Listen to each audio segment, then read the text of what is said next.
नमस्कार दोस्तों, आप लोग का स्वागत है आपके अपने यूट्यूब चैनल बेसिक विद्या में। आज का जो टॉपिक है साइंस का टॉपिक है, जिसमें हम बात करेंगे क्लासिफिकेशन ऑफ ऑर्गेनिज्म, जिसमें हम देखेंगे कि जीवों को किस तरह से अलग अलग कैटेगरी में बांटा गया है।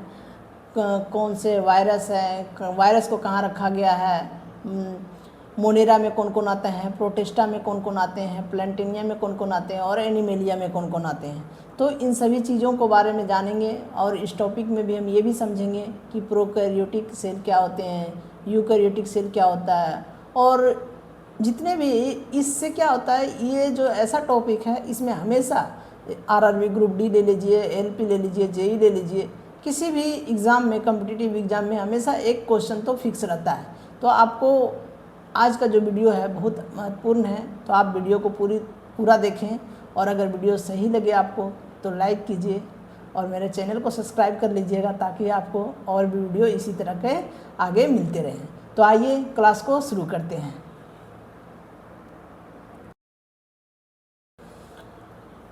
आज जो हम बात करने जा रहे हैं जीवों के वर्गीकरण के बारे में। आज हम देखेंगे कि जीवों का वर्गीकरण क्या है। इससे हर एक एग्ज़ाम में एक ना एक क्वेश्चन तो आता ही है। तो आपको आज मैं जीवों के वर्गीकरण के बारे में बताऊंगा, और इसकी क्या ज़रूरत पड़ी, कैसे कैसे वर्गीकरण किया गया, इन सभी चीज़ों के बारे में आज हम जानेंगे। तो बात करते हैं फर्स्ट ऑफ ऑल कि जीवों का वर्गीकरण है क्या।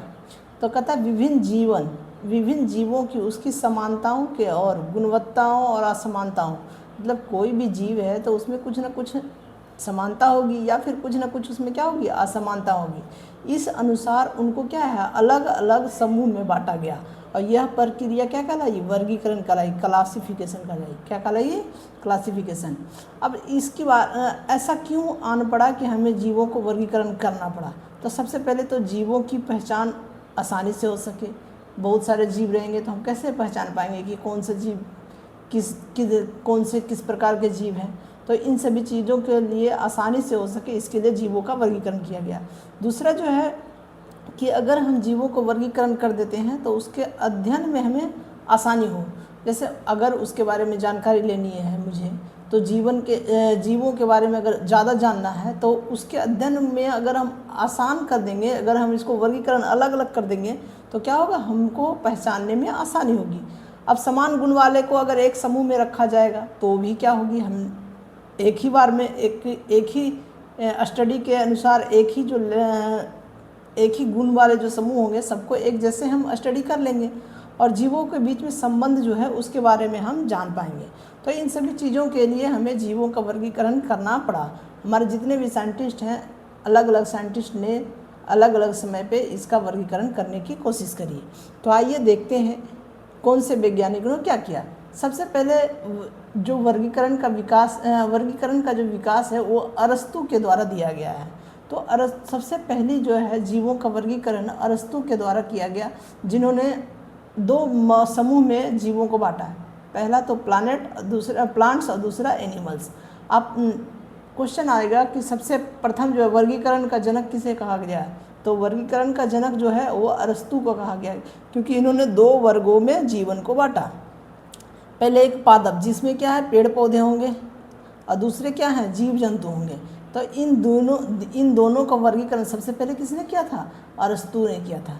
तो आपको ये चीज़ का ध्यान रखना है। नेक्स्ट जो बात करते हैं, जो कार्ल लिनियस, ये जो दूसरे वैज्ञानिक हैं कार्ल लिनियस, इन्होंने भी जीवों को अलग अलग तरीके से वर्गीकृत किया, और इसीलिए इन्हें वर्गीकरण का विज्ञान का जनक कहा जाता है। तो क्वेश्चन आएगा कि वर्गीकरण का जनक किसे कहा जाता है, तो कार्ल लिनियस।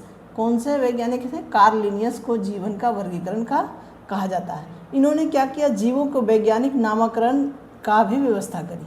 आपको पता है कि जैसे ह्यूमन है, मानव है, तो मानव का जो वैज्ञानिक नाम है वो होमोसेपियन है। तो होमोसेपियन जो है, ये नाम किसने दिया था, ये जो नाम देने का काम किया था वो कार्ल लिनियस ने किया था। तो आपको ये चीज़ का भी ध्यान रखना है। ये बहुत ही इम्पोर्टेंट आता है कि नामकरण क्वेश्चन ऐसा आता है कि सर्वप्रथम जीवों की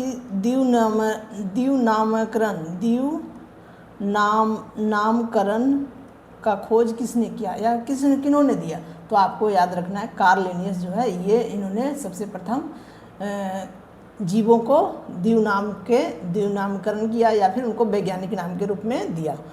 जो नेक्स्ट जो आता है जो आर.एच. विटेकर है, ये विटेकर साहब ने 5 जीवन जगत में क्या किया, जितने भी जीव थे, जीव जंतु थे, उनको 5 क्लास में बांटा। इन्होंने बताया कि जितने भी जीव एग्जिस्ट करते हैं सब के सब सिर्फ 5 क्लास में ही फिट हो जाएंगे। इन्होंने इस तरह से जीवों का वर्गीकरण, इसलिए इनको क्या है 5 किंगडम क्लासिफिकेशन का नाम दिया इन्होंने एक। और इन्होंने ये ही एक ऐसे वैज्ञानिक थे जिन्होंने पूरी तरह से जीवों को अलग अलग पूरा डिटेल में वर्गीकरण किया। तो इन्होंने जो 5 किंगडम जो क्लासिफिकेशन है वो कब दिया था, 1969 में। तो आपको याद रखना है, क्वेश्चन में ऐसा आता है कि पहले तो ये क्वेश्चन सबसे ज़्यादा पूछा जाता है कि 5 किंगडम क्लासिफिकेशन किसने दिया। क्वेश्चन आता है 5 किंगडम क्लासिफिकेशन किसने दिया, तो आपको याद रखना है आर.एच. विटेकर।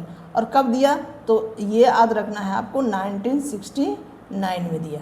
तो ये दोनों चीज़ें आपको हमेशा याद रखनी है, जिससे ये क्वेश्चन हमेशा कभी ना कभी किसी न एग्ज़ाम में हमेशा ये क्वेश्चन पूछा ही जाता है। अब हम समझते हैं 5 किंगडम क्लासिफिकेशन में कौन कौन से जीवों को किन किन श्रेणियों में रखा गया है, इन सभी चीज़ों को बारे में जानते हैं।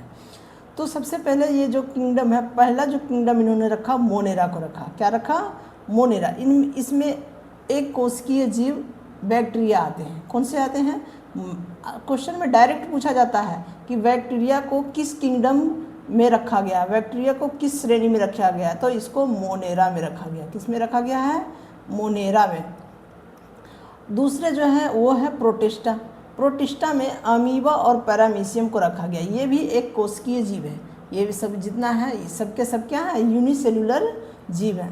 तीसरा जो है इन्होंने रखा फंगी, जिसमें क्या है फंगस होते हैं। ये ईस्ट और मशरूम, ये एक प्रकार से क्या है फंगस है। तो फंगस को ये फंगी के कैटेगरी में इन्होंने ईस्ट को रखा और मशरूम को रखा। ये दोनों, एक और क्वेश्चन आता है यहाँ पे कि ईस्ट और मशरूम जो है ये अपना जो रिप्रोडक्शन करते हैं, जब हम रिप्रोडक्शन पढ़ेंगे तो वहाँ ये क्वेश्चन आएगा कि जब ये अपना रिप्रोडक्शन करते हैं तो ये किस विधि से करते हैं। तो ये पोर विधि से ये अपना रिप्रोडक्शन करते हैं। मतलब क्या होता है कि या ये जैसे ये मान लिया एक फंगस है, अब ये अपने क्या करेंगे, ये अपने बड जो होंगे इनको पोर कर देते हैं आसपास, और ये फिर नया, ये सब के सब नया फंगस बन जाते हैं। तो इनकी गति बहुत तेज़ होती है। तो ये भी हम आगे पढ़ेंगे। इसके बाद इन्होंने जो रखा वो प्लैनेट को रखा, प्लांटिया में रखा, जिसमें इन्होंने पेड़ पौधों को रखा, और एनिमेलिया जिसमें मानव और जितने भी जीव जंतु हैं, एनिमल हैं, सबको इन्होंने एनिमेलिया में रखा। तो इस प्रकार इन्होंने पहला क्या दिया, पहला दिया मोनेरा दिया, फिर प्रोटिस्टा दिया, फिर फंगी दिया, और फिर प्लैनेटिया दिया, और उसके बाद एनिमेलिया दिया। मतलब ये 5 प्रकार के इन्होंने 5 किंगडम क्लासिफिकेशन दिया। तो आपको इसको याद रखने के लिए क्या है, आप शॉर्टकट ट्रिक भी रख सकते हैं, जैसे MPFPA मतलब मोनो प्रोटीन फटाफट पी आया, ये याद रखना है। तो M से मोनेरा, P से प्रोटिस्टा, F से फंगी, P से प्लांटिया और A से एनिमेलिया। आपको ये सभी चीज़ों को भी याद रखना चाहिए। नेक्स्ट जो बात हम करेंगे अब है कि हर एक किंगडम के, अब हम थोड़ी डिटेल से बात करेंगे। जैसे मोनेरा में किनको रखा गया, इनके क्या क्या खूबी खासियत होते हैं, इनके बारे में हम लोग जानेंगे। तो मोनेरा में एक प्रोकैरियोटिक जीव आते हैं, जिसमें जो एक यूनिसेलुलर जीव है, जिसमें ये क्या है यूनिसेलुलर जीव है। इसमें सिर्फ एक सेल का ये जीव पाए जाते हैं। इसमें एक कोशिकीय जीव होते हैं, इसका वास्तविक केंद्रक नहीं होता, झिल्ली से घिरे कोशिकांग नहीं होते हैं, और अधिकांश सूक्ष्मजीव इसी के अंदर आते हैं। जैसे बैक्टीरिया हो गया, साइनोबैक्टीरिया हो गया, ये सब किस में आते हैं? मोनेरा में आते हैं। आपसे क्वेश्चन पूछे जाएगा कि साइनोबैक्टीरिया जो है इसका कलर कैसा होता है, साइनोबैक्टीरिया का कलर कैसा होता है? तो ये कलर जो होता है वो नीले टाइप के होते हैं, इसे नीले टाइप के होते हैं। तो ये आपको याद रखना है। अब कुछ जैसे क्वेश्चन में तो ये आता है कि बैक्टीरिया जो है किस किंगडम में आते हैं, तो आपको याद रखना है मोनेरा में आता है। इसे साइनोबैक्टीरिया को ब्लू ग्रीन एल्गी भी कहा जाता है। और ये क्या करते हैं? ये अपना प्रकाश संश्लेषण खुद करते हैं, ये प्रकाश संश्लेषण कर सकते हैं। ये ऐसा है जो प्रकाश संश्लेषण क्रिया करने में आगे हैं। तो आइए पहले ऐसे मोनेरा का वो जीव हैं जो क्या है अपने प्रकाश संश्लेषण में भाग लेते हैं, वो ब्लू एल्गी है, ब्लू ग्रीन एल्गी है। ये चीज़ों का आपको ध्यान रखना है। नेक्स्ट जो बात करते हैं प्रोटेस्टा, दूसरा जो है आपका किंगडम है वो प्रोटेस्टा है। तो प्रोटेस्टा में कौन कौन से आते हैं? इसमें भी एक कोशिकीय जीव ही आती हैं और ये यूकैरियोटिक जीव आते हैं, जिसका केंद्रक, जिसमें क्या यूकैरियोटिक जीव किसको कहते हैं? जिसका सेल जो है पूरी तरह से डिफाइन हो, इसमें केंद्रक पाया जाए, इसमें माइटोकॉन्ड्रिया पाया जाए, ये जितने भी सेल के लिए जो उसके कोशिकांग है इसमें पाए जाते हैं। तो जैसे इसमें वास्तविक केंद्रक होते हैं, इसमें भी एक कोशिकीय जीव ही आते हैं। जी, इसमें क्या है ज़्यादातर जो है जल में रहने वाले जीव इसके अंतर्गत आते हैं, जैसे अमीबा हो गया, पैरामीशियम हो गया, यूग्लिना हो गया। ये सभी जो जीव हैं वो किस में आते हैं? प्रोटेस्टा में आते हैं। किस में आते हैं? प्रोटेस्टा में आते हैं। आपको याद रखना है इन सभी जीव किस में आते हैं? ये सभी जीव जो हैं वो प्रोटिस्टा को श्रेणी में रखा गया है। अब है अमीबा किस किंगडम में आते हैं? तो आपको याद रखना है प्रोटेस्टा। ज़्यादातर क्वेश्चन ये जितने भी पॉइंट मैं बता रहा हूँ इस सब के सब कभी कहीं ना कहीं क्वेश्चन में डायरेक्ट ऐसा पूछा जाता है। अब है यूग्लिना जो है, उसमें यूग्लिना को क्या कहा जाता है? यूग्लिना एक ऐसा है जिसमें पौधे और जंतु दोनों के गुण पाए जाते हैं। यानी एक प्रकार से पूरे ब्रह्मांड में यही एक यूग्लिना है, जिसमें यूग्लिना एक ऐसा जीव है जिसमें क्या है, या ये ना तो एनिमल है और ना ही ये प्लांट है, ये ना ही ये प्लांट है। तो सर ये है क्या जी? ये दोनों जीव, दोनों गुण इसमें पाए जाते हैं। इसमें एनिमल के भी गुण पाए जाते हैं और प्लांट के भी गुण पाए जाते हैं। तो ये आपको ये चीज़ का भी ध्यान रखना है। नेक्स्ट जो किंगडम है वो फंगी है। फंगी जो है उसमें क्या है, इसे हम लोग कवक कहते हैं। क्या कहते हैं? कवक। ये भी एक यूकैरियोटिक जीव ही है। इसमें अधिकांश बहुकोशिकीय जीव आते हैं। इसमें क्लोरोफिल नहीं होता है। ये अपना भोजन स्वयं नहीं बनाते हैं। जितने भी फंगस है वो अपना भोजन स्वयं नहीं बनाते हैं। ये क्या करते हैं, जो सड़ जाते हैं पेड़ पौधे या फिर जो भी वेस्ट मटेरियल है उनके ऊपर ये उगते हैं और उसमें जो मौजूद रहता है पोषक तत्व, उसी से ये अपना भोजन यापन करते हैं। आप देखे होंगे कहीं कहीं मिट्टी में इस प्रकार से फंगस उग जाते हैं, या फिर ब्रेड पे फंगस देखे होंगे। तो ये क्या है? फंगस है। अब फंगस की जो कोशिका भित्ति होती है वो किटिन की बनी होती है। किसकी बनी होती है? काइटिन की बनी होती है। ये आपको याद रखना है। इसमें कौन कौन आते हैं? ईस्ट आता है, मशरूम है, राइजोपोस है, और ये सब जो है ये किस में रखे जाते हैं? फंगस के श्रेणी में रखे गए हैं। ये किस में रखे गए हैं? फंगस की श्रेणी में। अब आपको याद रखनी है, यहाँ से दो चीज़ को क्वेश्चन पूछा जाता है कि फंगस की सेल वाल किससे बनी होती है? फंगस की सेल वाल जो होती है वो काइटिन की बनी होती है, और पौधे की सेल वाल किससे बनी होती है? सेलुलोज के। एनिमल में सेल वाल होते हैं? एनिमल सेल में सेल वाल नहीं होते हैं। एनिमल सेल में सेल वाल नहीं होते हैं, इसमें सेल वाल पाए नहीं जाते हैं। आपको ये चीज़ का भी ध्यान रखना है। सॉरी। अब जो नेक्स्ट जो किंगडम है वो है कि प्लानेटिया, जिसमें सारे प्लांट को रखा गया है, जिसमें जितने भी अधिकांश बहुकोशिकीय पौधे इसके अंतर्गत आते हैं। इसमें यूकैरियोटिक भी है और ये बहुकोशिकीय भी है, और ये इस सब में क्लोरोफिल उपस्थित होते हैं। तो प्लांट में ऐसा क्वेश्चन पूछा जाएगा कि प्लांटेनिया किंगडम में क्या क्लोरोफिल सारे में उपस्थित होते हैं? हाँ, जितने भी होते हैं सब में क्लोरोफिल उपस्थित होते हैं और सबके सब प्रकाश संश्लेषण द्वारा भोजन बनाते हैं। ये सब जो है अपना भोजन किससे बनाते हैं? प्रकाश संश्लेषण से बनाते हैं। इनकी जो कोशिका भित्ति होती है सेलुलोज की बनी होती है। प्लांटेनिया के प्रमुख समूह कौन है? थैलोफाइटा, ब्रायोफाइटा, पेरिडियोफाइटा, जिम्नोस्पर्म और एंजियोस्पर्म। इन सभी चीज़ों के बारे में हम लोग अभी नेक्स्ट स्लाइड में डिटेल से पढ़ेंगे कि ये थैलोफाइटा क्या है, ब्रायोफाइटा क्या है, टेरिडोफाइटा क्या है, जिम्नोस्पर्म क्या है और एंजियोस्पर्म क्या है। तो इन सभी चीज़ों के बारे में हम डिटेल से देखते हैं। पहला है ब्रायोफाइटा। तो ब्रायोफाइटा में वो जीव आते हैं जो उभयचर हैं, मतलब जो या तो ना तो ये पूरी तरह से प्लांट है और ना ही ये पूरी तरह से एनिमल है।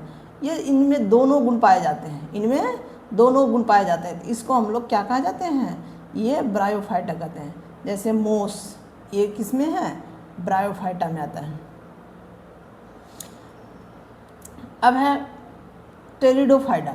टेरिडोफाइटा में क्या होता है कि वैसे प्लांट जिसमें ना तो जड़ हो, ना तना हो, पत्तियां हो, स्पष्ट रूप से विकसित हो जाती है। मतलब जिनमें जो है जड़, तना और पत्तियां स्पष्ट रूप से विकसित होती है, उसे हम लोग क्या कहते हैं? टेरिडोफाइटा कहते हैं। तो जितने भी प्लांट है जिसमें क्या है, तना, जड़ और पत्तियां स्पष्ट रूप से विकसित हो गया, डेवलप हो गया, तो वो क्या कहलाएंगे? वो टेरिडोफाइटा कहलाएंगे। जैसे फर्न हो गया और जो भी और भी पेड़ है, जैसे ग्रास हो गया, ये सब के सब किस में है? प्लांट हो गया, रोज हो गया, ये सब के सब किस में आते हैं? टेरिडोफाइटा में आते हैं। अब है जिम्नोस्पर्म। जिम्नोस्पर्म किस में कहते हैं? इसके बीज नग्न होते हैं, मतलब इनके जो बीज होते हैं वो कैसे होते हैं? वो नग्न होते हैं, कवर नहीं होते। ये जैसे ये सीड है तो इसके ऊपर कोई कवर नहीं होगा। अगर ये कवर नहीं हुए तो ये किस में आते हैं? जिम्नोस्पर्म में आते हैं। जैसे कैकस और पाइन्स, ये सब इनके जो बीज होते हैं वो क्या होते हैं? नग्न होते हैं, इनके बीज कवर नहीं होते। आपने स्ट्रॉबेरी देखी है? स्ट्रॉबेरी के भी बीज जो होते हैं वो किस तरह से होते हैं? जैसे मान लीजिए ये एक स्ट्रॉबेरी है, तो आप देखोगे कि इसके जो बीज हैं वो इसी के ऊपर ब्लैक ब्लैक आपको दिखाई पड़ेंगे। कैसे दिखाई पड़ेंगे? आपको इसमें ब्लैक ब्लैक बीज इस तरह से बाहर बीज दिखाई पड़ेंगे। तो इनके ये भी क्या है? एक प्रकार से जिम्नोस्पर्म है, ये आपको ध्यान रखना है।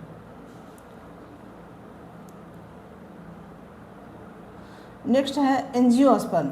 इसके बीज फल के अंदर पाए जाते हैं। वैसे प्लांट जिसके फल के बीज उसके अंदर पाए जाते हैं वो सब के सब एंजियोस्पर्म जितने भी हैं, आम हो गया, गेहूं हो गया, गुलाब हो गया, और जो भी प्लांट हैं जिनके बीज, जैसे गुआवा हो गया, जो भी है, जितने भी हैं, वो सबके जिनके बीज क्या होते हैं, ये बीज का, अगर ये बीज है, ये फल है और इसमें ये बीज पाए जा रहे हैं, तो अगर ये इसके अंदर है, कवर है, तो ये किस क्या कहलाएंगे? एंजियोस्पर्म कहलाएंगे।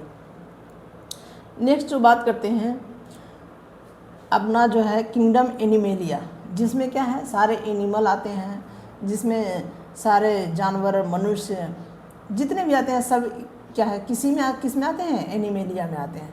ये यूकैरियोटिक होते हैं, बहुकोशिकीय होता है, इसमें कोशिका भित्ति नहीं पाई जाती है, इसमें क्लोरोफिल नहीं पाए जाते हैं। अब जैसे जो भी हैं जंतु हैं उनमें कभी क्लोरोफिल पाए नहीं जाते हैं, ना ही उनमें कोशिका भित्ति पाए जाते हैं, उसमें सेल वॉल नहीं पाए जाते हैं। आओ, ये आपको याद रखना है। अब ये क्या करते हैं? ये साधारणतः दूसरे जीवों पर निर्भर रहते हैं खाने के लिए। ये प्लांट को एब्जॉर्ब करते हैं या फिर एक एनिमल दूसरे एनिमल को खा जाते हैं। तो इस तरह से आप इसको याद रख सकते हैं। जैसे शेर हो गया, मछली, मनुष्य, जितने स्तनधारी हैं सब के सब एनिमेलिया में आते हैं। अब हम एक और बात करना चाहेंगे, प्रोकैरियोटिक और यूकैरियोटिक सेल क्या है। जैसे अभी हमने पहले पढ़ा कि कुछ ऐसे किंगडम थे जिसमें क्या है? प्रोकैरियोटिक जीव पाए जा रहे थे। किसी में क्या कहा था? यूकैरियोटिक जीव पाए जाते थे। तो प्रोकैरियोटिक में क्या होता है कि उसमें वास्तविक केंद्र नहीं पाए जाते हैं, झिल्लीबद्ध कोशिकांग नहीं पाए जाते हैं, और इनका जो एग्जाम्पल है बैक्टीरिया है। जबकि यूकैरियोटिक क्या है? एक डेवलप है। ये क्या है? इसको आप ऐसे याद कर सकते हैं, ये एक डेवलप है और ये एक नॉन डेवलप है। मतलब ये उतना डेवलप नहीं है। इसमें जितने भी कोशिकांग होते हैं वो उपस्थित रहते हैं। जैसे अमीबा, प्लांट, एनिमल, ये सब क्या है, यूकैरियोटिक है। प्रोकैरियोटिक में सेल पूरी तरह से डिफाइन नहीं होते हैं, पूरी तरह से उसमें नहीं है। अब वायरस कहाँ पाया जाए, वायरस के बारे में सर यहाँ पूरे क्लास में वायरस का तो बात ही नहीं आया। तो वायरस जो है 5 किंगडम क्लासिंग में किसी भी किंगडम में रखा नहीं गया। वायरस को क्या है, कभी कहीं किसी भी, ना तो प्लांट में रखा गया, ना यूकैरियोटिक में रखा गया, ना प्रोकैरियोटिक में रखा, कहीं ना इसमें ना तो एनिमेलिया में रखा गया, ना कहीं नहीं रखा गया, ना फंगई में रखा गया। ये क्या है, वायरस का एक गुण होता है। अगर ये कोई सेल है, मान लीजिए ये कोई लिविंग सेल है, लिविंग सेल अगर है और इसके अंदर अगर वायरस है, अगर इसके अंदर वायरस आता है तो ये क्या हो जाता है, एक लिविंग की तरह ये काम करने लगता है। जबकि अगर ये बाहर है और ये न, तो ये नॉन लिविंग की तरफ, नॉन लिविंग की तरफ ये क्या करता है, ये नॉन लिविंग तरफ व्यवहार करता है। इसलिए इनको क्या है, इनको कहीं रखा नहीं गया है, क्योंकि वायरस जो है वो जीवित और निर्जीव दोनों का क्या करते हैं, दोनों का, निर्जीव दोनों का ये गुण प्रदर्शित करते हैं। इसमें क्या है, ये अगर सेल के बाहर है, आप देखे होंगे जो वायरस जितने भी बीमारियां होती है वो शरीर में जैसे इंटर करती है तो वो क्या करती है, वो लिविंग ऑर्गेनिज्म बन जाती है। जबकि जैसे ही शरीर से बाहर रहती है तो वो लिविंग ऑर्गेनिज्म नहीं रहती है। जैसे इन्फ्लुएंजा वायरस, कोरोना वायरस और HIV वायरस, ये सब क्या है, वायरस है जो शरीर के बाहर रहते हैं, जो शरीर के बाहर रहते हैं। तो वो निर्जीव हैं, जैसे ही शरीर के अंदर आते हैं वो क्या हो जाते हैं, फिर वो सजीव की तरह एक काम करने लगते हैं। तो ये था आज का क्लास, और मैं आगे इसी तरह का वीडियो आप लोग के लिए अपलोड करता रहूँगा। तो आपसे रिक्वेस्ट है कि आप चैनल को सब्सक्राइब कर लीजिए। अगर आप मेरा वीडियो हमेशा देखते रहेंगे तो आपका एक दिन में एक टॉपिक जो एग्ज़ाम से रिलेटेड होता है वो आपका पूरी तरह से क्लियर होगा। थैंक यू, धन्यवाद। अपना ख्याल रखिए और अपनों का ख्याल रखिए। जय हिंद।